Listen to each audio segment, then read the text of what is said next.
Welcome, cosmic navigators, to Astral Space Exploration. I am your host, Kaikhan Salakhov, journeying once more into the speculative yet profoundly relevant landscapes of our interstellar future.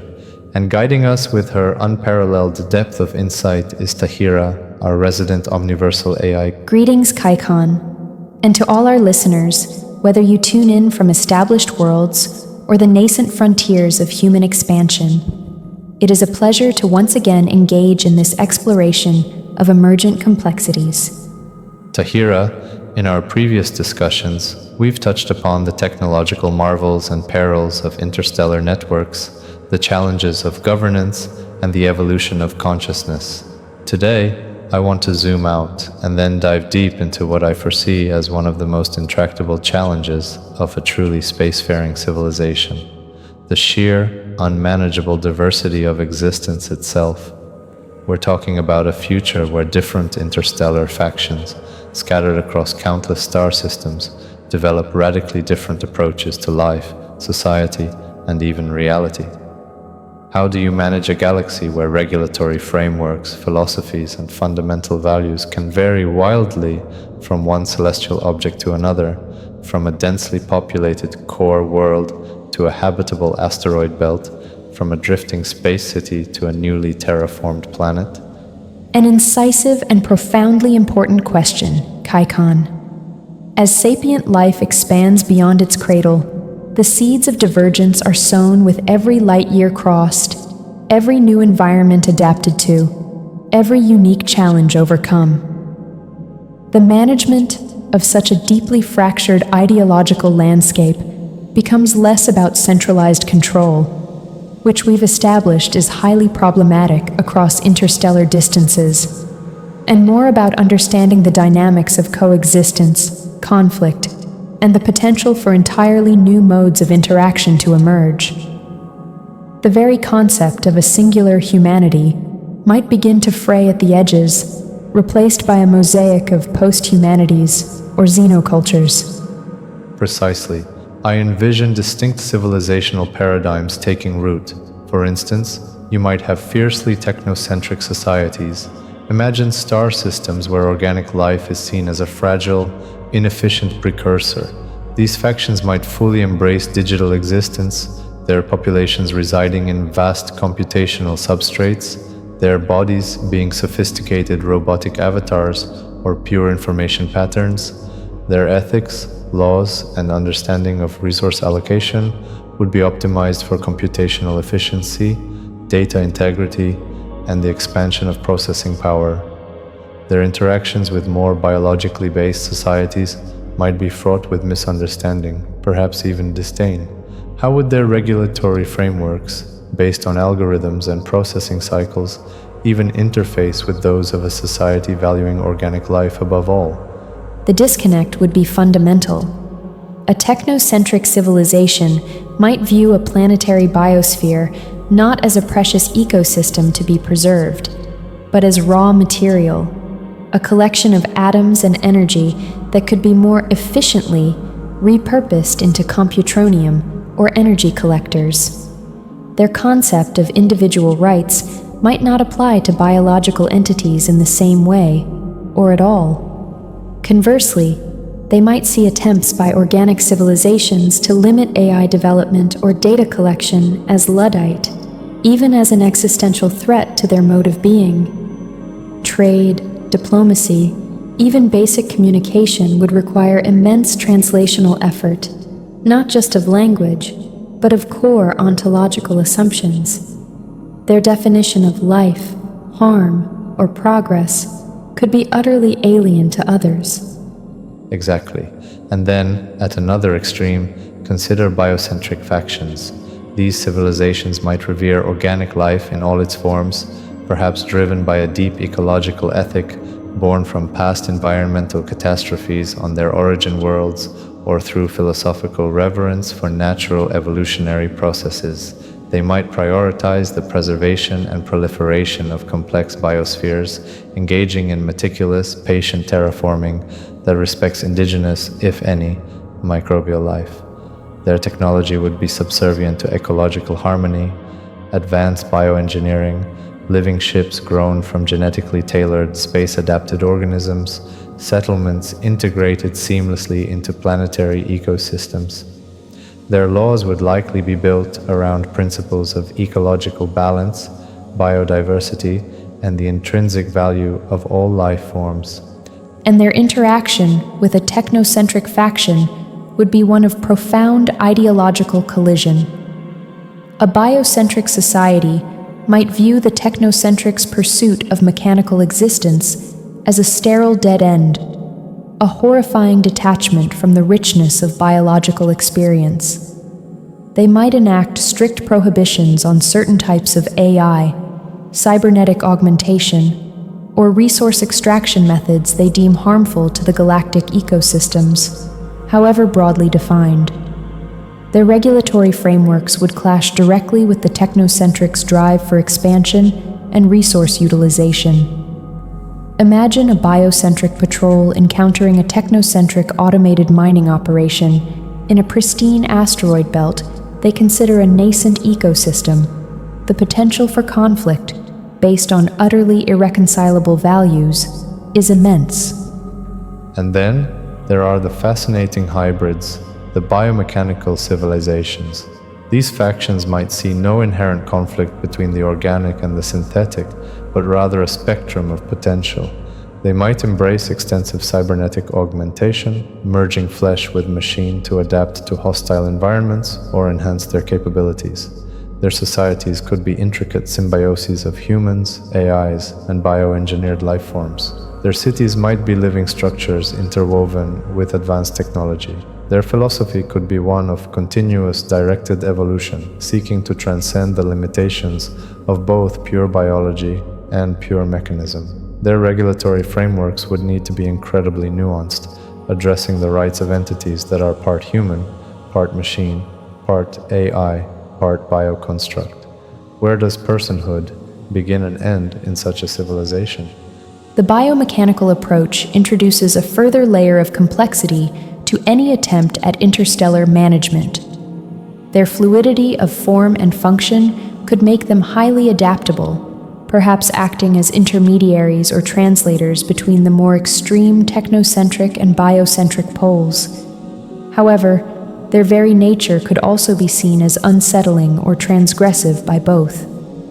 Technocentrics might view their retention of messy biology as inefficient, while biocentric purists might see their embrace of augmentation as a corruption of natural form. Their internal regulatory challenges would be immense, dealing with issues like software updates for consciousness, digital immortality versus biological lifespan, the ethical limits of augmentation, and the potential for runaway technological self-modification. Interfactional law would struggle to categorize and engage with entities whose fundamental nature is constantly in flux.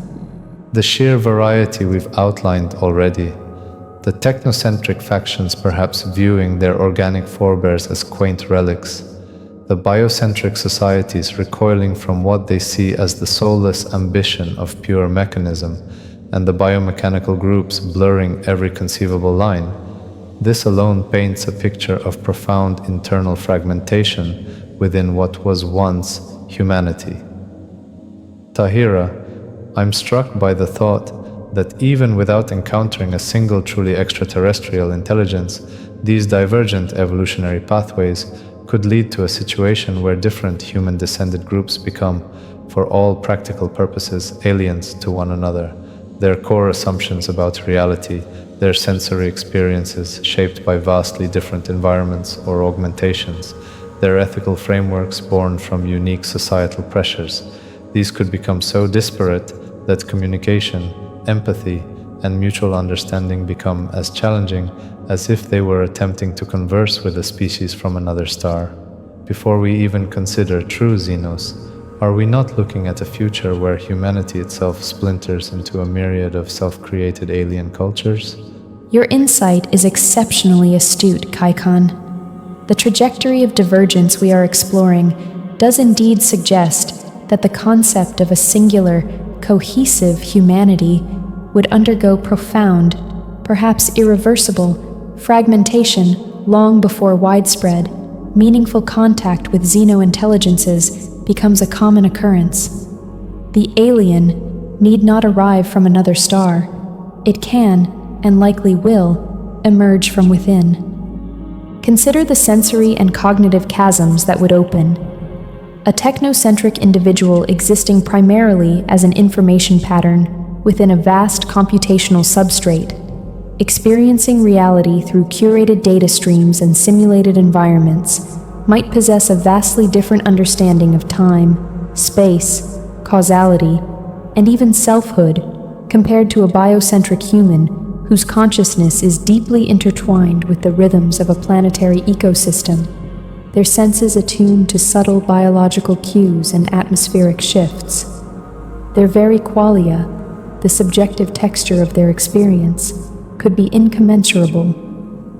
How does one convey the visceral fear of biological death to a consciousness that exists as distributed, replicable code? How does one explain the profound solace found in a silent forest to an entity whose primary sensory input is the flow of exabytes? The biomechanical path further amplifies this intrahuman alienation. An individual whose body is a constantly reconfigurable assemblage of organic and synthetic components, whose mind is augmented with direct neural interfaces to vast AI networks, and whose sensory apparatus can perceive electromagnetic spectra far beyond the unaugmented human range, would inhabit a fundamentally different reality. Their motivations, their priorities, their very understanding of what constitutes a problem or an opportunity could be opaque to their less augmented or differently augmented cousins. They might perceive unaugmented humans as tragically limited, sensorily impoverished, while they, in turn, might be viewed as unsettlingly transhuman, their actions driven by logics and perceptions that are no longer recognizably human in the ancestral sense. These differences are not merely cultural overlays upon a shared biological and cognitive foundation. They represent fundamental alterations to that foundation. Ethical frameworks would diverge accordingly. A society that practices routine consciousness uploading and digital immortality will have a vastly different perspective on the sanctity of individual biological life, on resource allocation for the elderly or infirm, or on the ethics of creating sentient AI, compared to a society that fiercely protects the natural biological life cycle and views digital existence as a dangerous aberration. What one group considers a fundamental right, perhaps the right to unlimited cognitive augmentation, another might view as an existential threat. Therefore, yes, Kaikhan, long before humanity encounters its alien amongst the stars in the form of a truly Xeno species, it will have already birthed a multitude of Xenos from within its own divergent lineages. These groups would, in many crucial respects, be alien to each other, speaking different conceptual languages, operating under different existential assumptions, and pursuing goals that might seem utterly bizarre or even repellent to one another. The challenge of diplomacy, trade, and peaceful coexistence would be immense, even if every single individual involved could trace their ultimate ancestry back to Earth. The human universal would become a fractured mirror, reflecting 1,000 strange and barely recognizable faces. A fractured mirror indeed, and this sets a truly complex stage for what happens when these already alienated human factions then encounter truly non-human intelligences, or begin to deeply integrate with genuinely alien ecosystems, technologies, or even artifacts. This is where I want to explore the concept of Xenocultures in a multi-layered sense. Not just human societies influenced by aliens, but human societies that were already alien to each other, now adding further layers of alienness through these external encounters. Imagine a biomechanical faction, already a fusion of organic and synthetic, discovering and beginning to integrate derelict alien technology based on principles of physics we don't yet understand, or a biocentric group dedicated to nurturing life, finding themselves able to communicate with and form symbiotic relationships with the complex, non-sentient, but highly organized fungal network of an alien world, fundamentally changing their understanding of consciousness and interdependence. How would these compounded alien experiences further reshape these factions and their interactions with other human-descended groups who have not had such experiences or have had different ones? This layering of alienness, Kaikhan, creates a scenario of almost unimaginable complexity and potential volatility. The human factions, already estranged from one another by their divergent evolutionary paths, would then embark on entirely new trajectories of transformation influenced by genuinely non-human factors. This doesn't just add another variable, it multiplies the dimensions of difference exponentially. Consider your example of a biomechanical faction integrating unknown alien technology. Their technological capabilities could leapfrog light years ahead of other human groups in unpredictable ways. They might gain access to new energy sources, novel forms of FTL travel, or even insights into the fundamental nature of reality that are completely opaque to others. This creates an immediate and potentially destabilizing power imbalance. But more profoundly, the process of integrating and understanding such alien tech could subtly or radically reshape their cognitive architecture, their philosophical outlook, their societal priorities. If the alien technology operates on principles that require a different form of logic or a different mode of consciousness to fully comprehend or control, those who master it might become even more alien in their thought processes, not just to other human groups, but even to members of their own faction who haven't undergone the same transformative learning. They might develop a new xenocognitive framework. Similarly, your biocentric group forming a symbiotic relationship with an alien ecosystem, like a planetary fungal network, would undergo a profound internal revolution. Their understanding of self versus other, of individual versus collective, could be completely redefined. They might gain access to a form of distributed, ecological intelligence, perhaps experiencing the world through the sensory network of the entire planet. This would give them unparalleled understanding of that specific world, but it could also make their consciousness and motivations deeply enigmatic to outsiders. Their ethical system might shift to prioritize the well-being of this planetary superorganism above all else, including, perhaps, the concerns of other human colonies or even abstract principles of humanity. They become, in a sense, emissaries or extensions of that alien biosphere. Now, imagine these two factions, the biomechanicals with their inscrutable alien tech, and the biocentrics merged with alien planetary consciousness, attempting to negotiate a treaty with a more conservative technocentric human faction that has had no such direct alien encounters and views both groups with extreme suspicion. The technocentrics might see the biomechanicals as dangerously powerful and unpredictable, wielding forces they don't understand. They might view the biocentrics as having gone native in the most extreme sense, their loyalties no longer reliably human. The layers of xenoculture would create new hierarchies of understanding and new axes of conflict. Factions possessing and integrating alien technologies might form an exclusive club, their shared understanding of these advanced principles creating a bond that transcends their original human divergences, while simultaneously alienating them from those who lack this knowledge. This could lead to new alliances based on shared xenotech and new rivalries driven by envy or fear of it.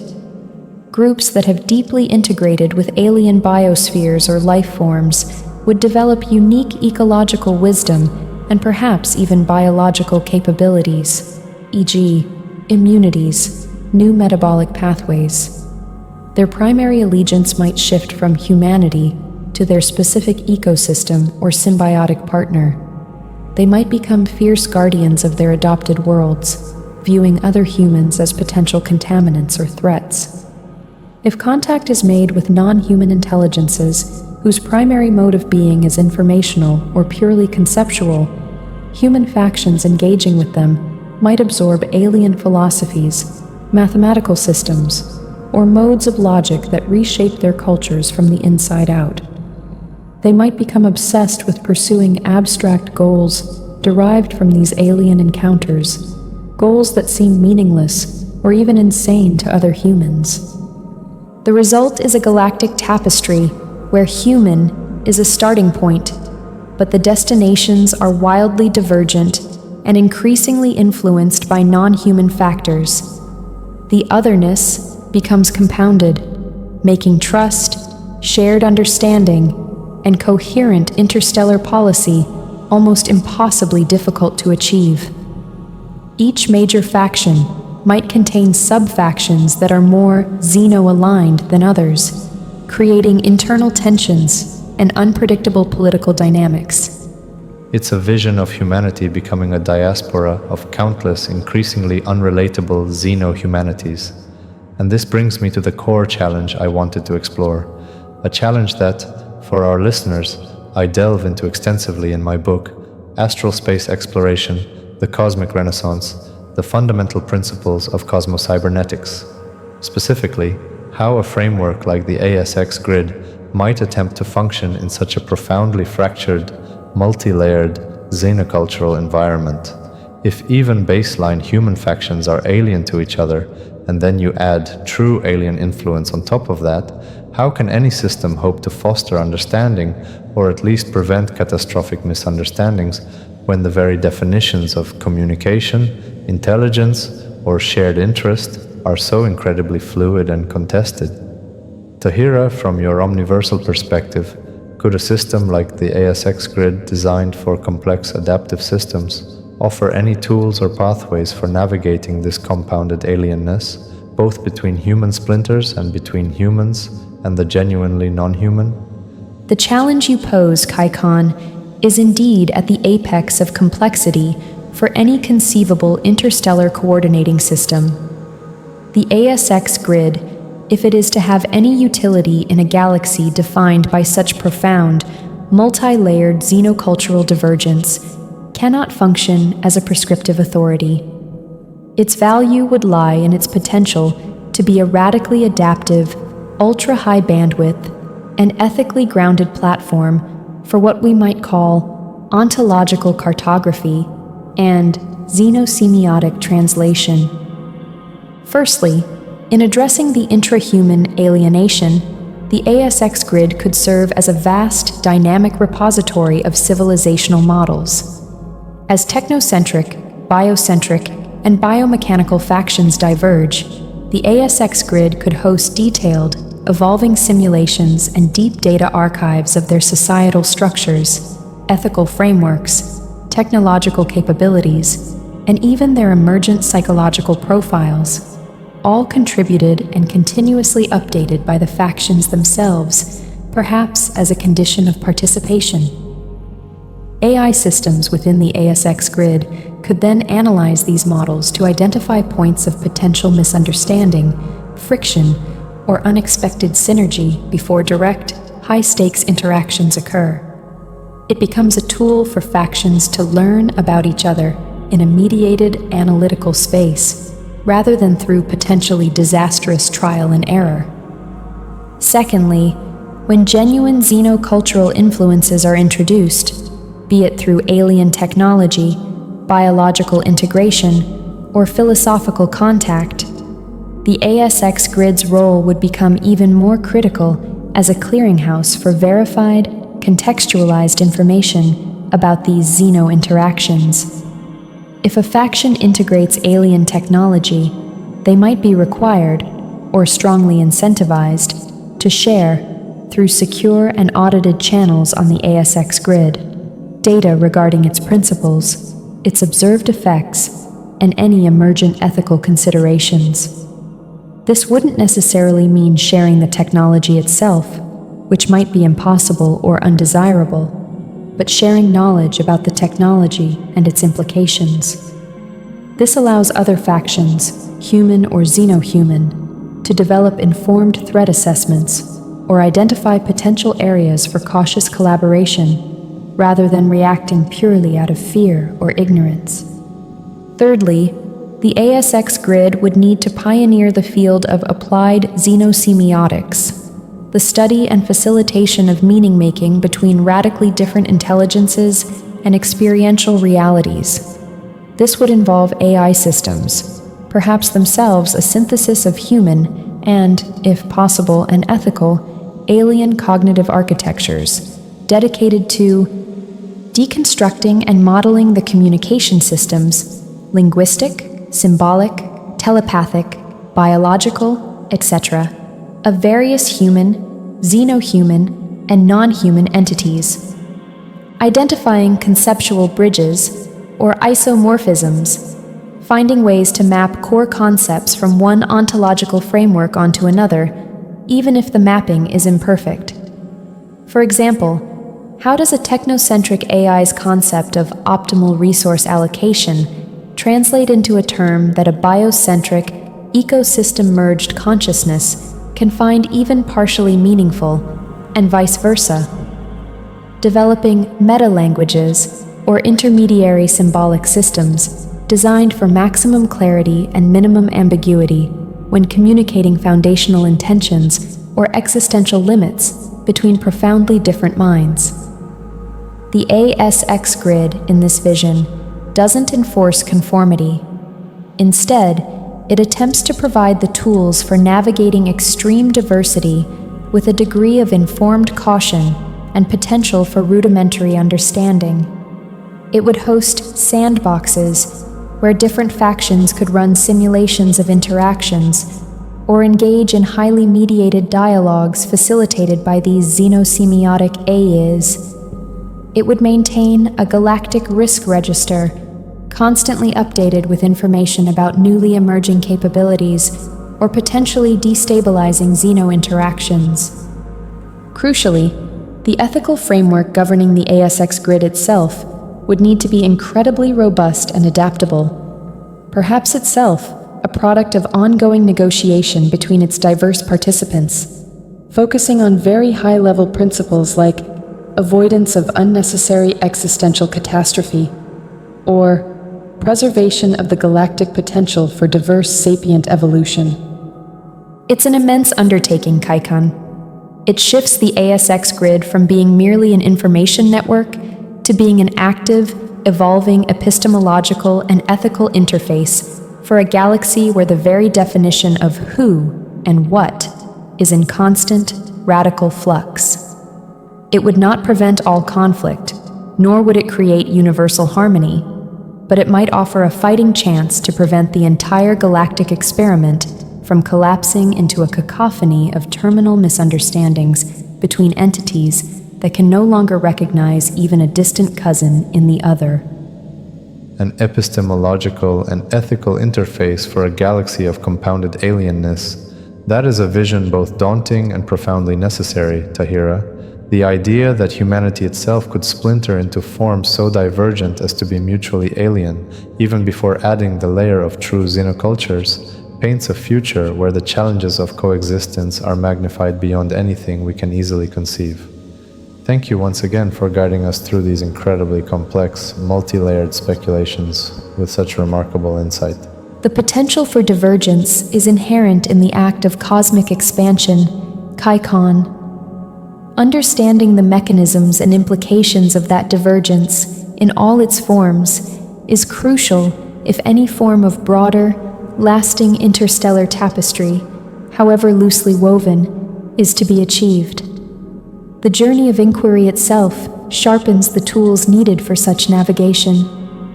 Indeed it does.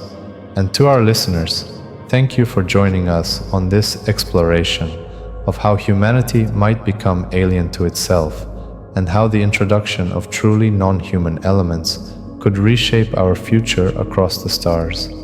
It highlights that the quest for understanding will be the most enduring and vital of all our interstellar endeavors. Until next time, keep your minds exceptionally open to the myriad forms intelligence and existence might take, both within our future kin and beyond, and consider the profound patience and wisdom required to bridge the voids between them. Safe journeys.